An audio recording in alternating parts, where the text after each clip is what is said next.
everyone for showing up to our first Vocalize Our Future protest in Coupeville. Thank you everyone for coming to show up for our future in our local community. We really appreciate you all so much, whether you're students or community members, we all make a difference.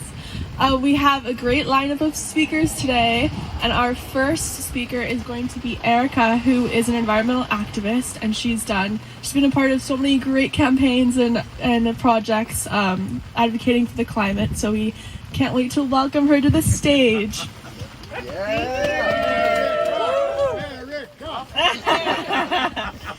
Hello everyone. So my name is Erika Lundhal, and I'm a musician and a climate organizer and a storyteller, and I'm just stoked to be here in Coupeville supporting the United Student Leaders in their work to have Island County declare a climate emergency. This is important and badass work. When I was thinking about what to say today, two words kept coming to mind over and over again, and those were alignment and also truth speaking. Truth speaking, because by declaring a climate emergency, you are bringing an urgent reality to where we are right now as a human family into really bright focus, you know? Scientists across the globe agree that we all need to draw down our carbon emissions today or else suffer increasing climate chaos and instability. And alignment, because declaring climate emergency means that our reality of our reactions, oh my goodness, are inproportionate to the size of the problem. That's what we're doing when we sign this petition and encourage our friends and our family to do the same. And that's what we will be doing when this campaign is a success and Island County starts taking radical action, because we did what? We sounded the alarm. Sound the alarm! Sound the alarm! Sound the alarm! Sound the alarm! So, a bit about me.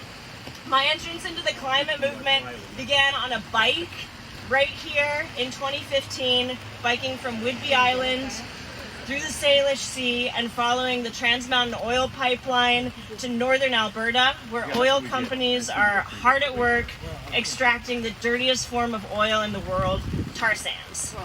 And so myself and a group of Whidbey Island folks decided we wanted to see it for ourselves. I had never biked more than even a few miles, so honestly I was terrified. But I decided, with the encouragement of friends and family, that I had to give it a shot. I bicycled to the tar sands because I sensed that something wasn't adding up. Like, the cosmic math was not adding up.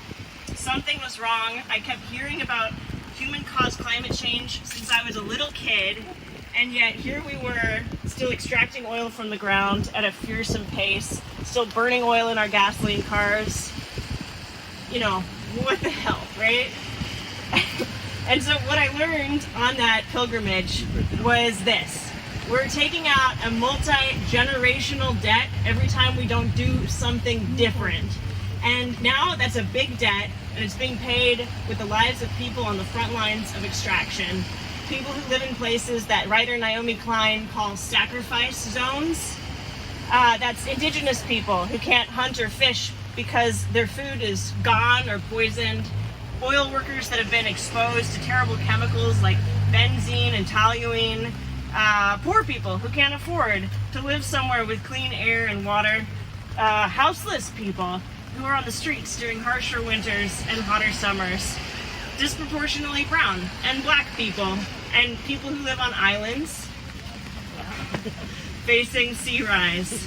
Young people, like all of us, or so many of us here. I don't know what young is anymore, actually. I think we're all young in like the deep time sense of it, whose future hangs in the balance. So I learned on that ride over Rocky Mountain ranges and past melting glaciers and over salmon streams and into oil boom towns that pretty much everyone, politics aside, wants the same thing. We all want clean water, clean air, good work to do, and a future that we believe in. We all want to feel connected and loved and safe. And the problem is that the way that our energy is structured right now and the way that our whole economy is structured to prioritize profit over people, means that the math doesn't add up. Right now, the truth is we aren't safe. Right now, our future does hang in the balance. That was close. But you know what? We're here. We're here in the rain. We're here because we believe in something. We still have each other, and we still have this amazing, soggy place. We still have orcas and friendship and funny TikTok videos and blackberries in the summertime. We're still here, and there's still time to act fiercely and with love and in community. We're still here because every time we take a step for climate resiliency, it's a step in the right direction. There will never be a moment where we will have lost or won this fight absolutely. There is only the courage to continue and the person that you become along the journey. So every day in my work back in Seattle, I had the honor of collaborating with a host of amazing storytellers and organizers and indigenous peoples up in Alaska to protect the American Arctic. So I wanted to talk really briefly about some important news from the last couple weeks. You may have heard about a major oil project in the Alaskan Arctic that was just approved, the Willow Project. If it was built, that would mean 199 new oil wells and emissions equivalent to 2 million new cars on the road. I have a friend that I organize in solidarity with. Her name is Sikanik Maupin. She's my age, so a millennial. And her family is from Nuiqsut. It's an indigenous Inupiat community that's closest to that proposed Willow Project. Sikanik is a hunter. She's a fashion designer, a poet, a mom. She's pretty rad. And she's also really, really mad right now. She's mad for a lot of really good reasons.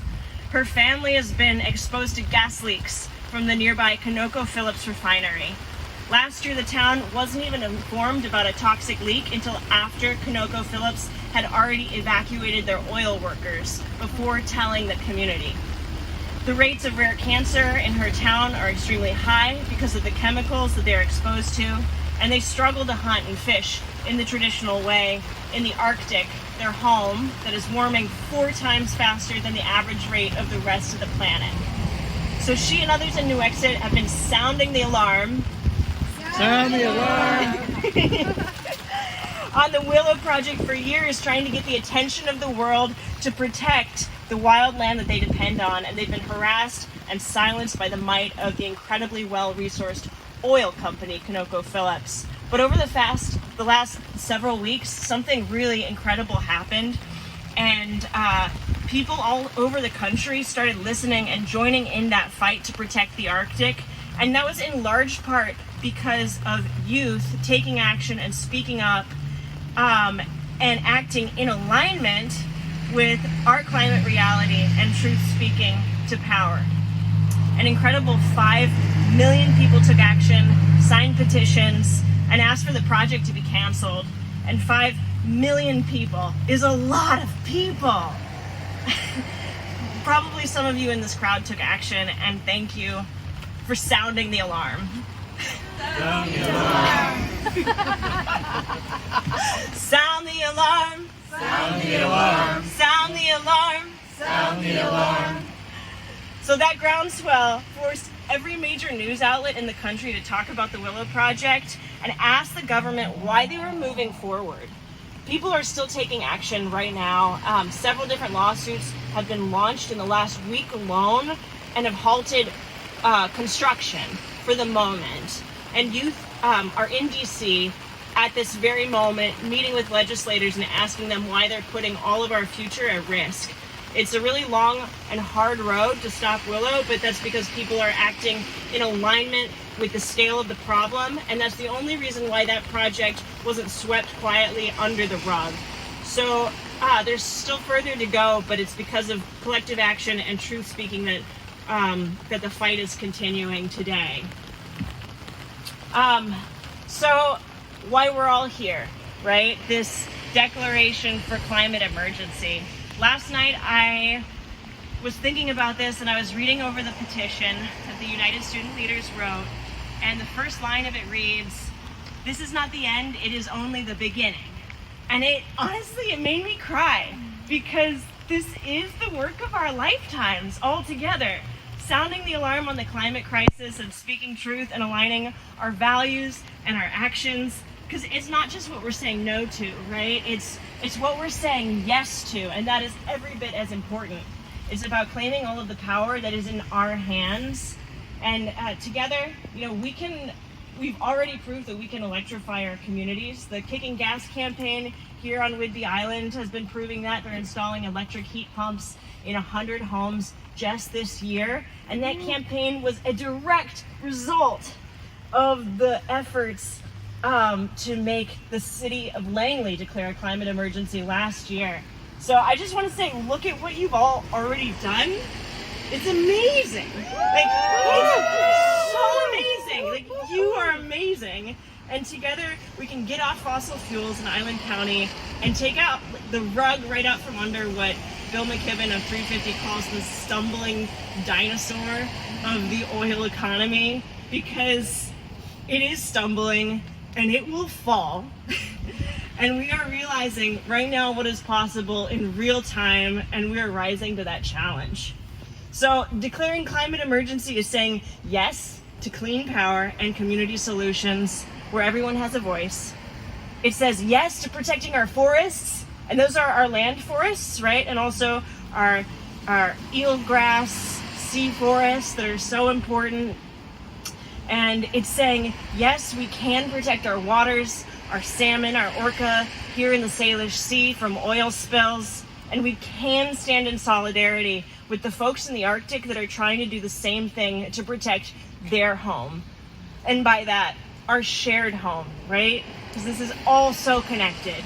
So that's the world that I want to say yes to, and that's why I wanted to come out. And I'm so inspired by the work of the United Student Leaders in this campaign. I think that this work is the work of our lives. It is a multi-generational fight for a better story, and one where our values are coming into alignment with our actions, and truth speaking is treasured and celebrated, and where life is honored and cherished. One where our human family can all thrive. So, signing this petition and demanding that Island County declare a climate emergency is an important step to building our power. Sound the alarm! Sound the alarm! Sound the alarm! Sound the alarm! Sound the alarm! Sound the alarm! Sound the alarm! Sound the alarm! Thank you.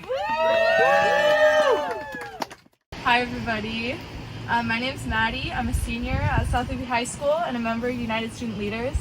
I want to start by saying I'm so grateful to all of you for being here, and so grateful for this community for its relentless push for climate justice.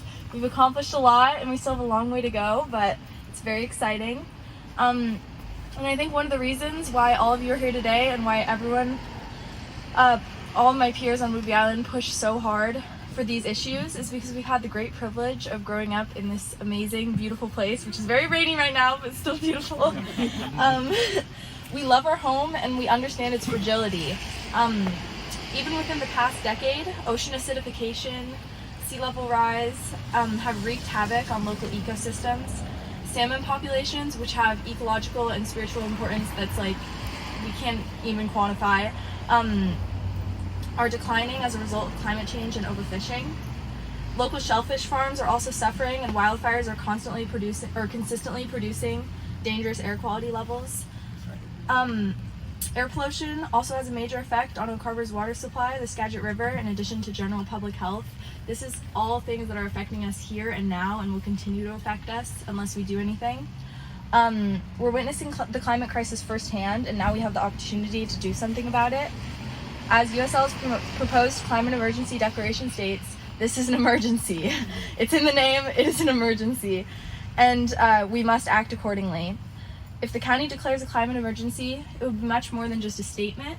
It would be a commitment to pursuing climate solutions here with the urgency warranted by the climate crisis, and it would be a promise for our future. Yeah. My name is Torrey, and I'm 18 years old. I've spent the last decade waiting until the day that I could vote, the day that I would be heard, the day that I would have the ability to make a difference, not just in my immediate community, but also on a federal level. I have been terrified in my own country, in the way that people have treated one another, in the way that the people that are in power have been negligent towards humanity and our environments. The detrimental actions our society has taken to prioritize capitalism, convenience, and everything but a clean, thriving earth is appalling. We are all here today because we have a common fight. We are all here today because we crave change. We are all here today because we demand that Island County declare a climate emergency, taking a step towards a livable future. As youth, we are the future.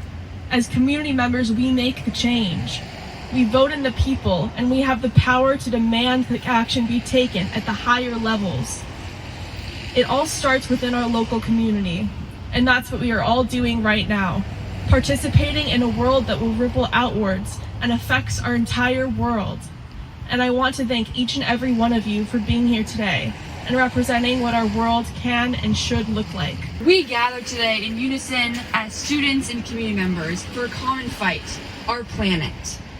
It is critical that Island County takes strong and critical action to combat the climate crisis. We can't wait for corporate leaders and politicians to make broken-ended promises like the Willow Project that is emitting tons and tons and tons of CO2 into our universe. We can't wait for politicians to say that they're solving the climate crisis but not pursue their goals. We must act now with immediate, concrete action. We have seen a direct impact specifically on our island. Agriculture is a huge part of our economy, keeping people employed and keeping our economy running. How can we even have an agriculture sector in our economy if we don't have the environment to do so? How much longer can we spend our summers in sweltering heat and coughing up wildfire smoke? How much longer can we see the soil beneath our feet erode? How much longer can we see our fish die in the Salish Sea? How much longer do we see Indigenous people directly affected by the effects of our politicians and corporate leaders and no longer be able to continue their Indigenous practices of hunting and fishing? We must act now. This is an emergency. What do we want? Climate justice. When do we want it? Now. What do we want? Climate justice. When do we want it? Now. What do we want? Climate justice. When do we want it? Now. What do we want? Climate justice. When do we want it? Now. What do we want? Climate justice. When do we want it? Now.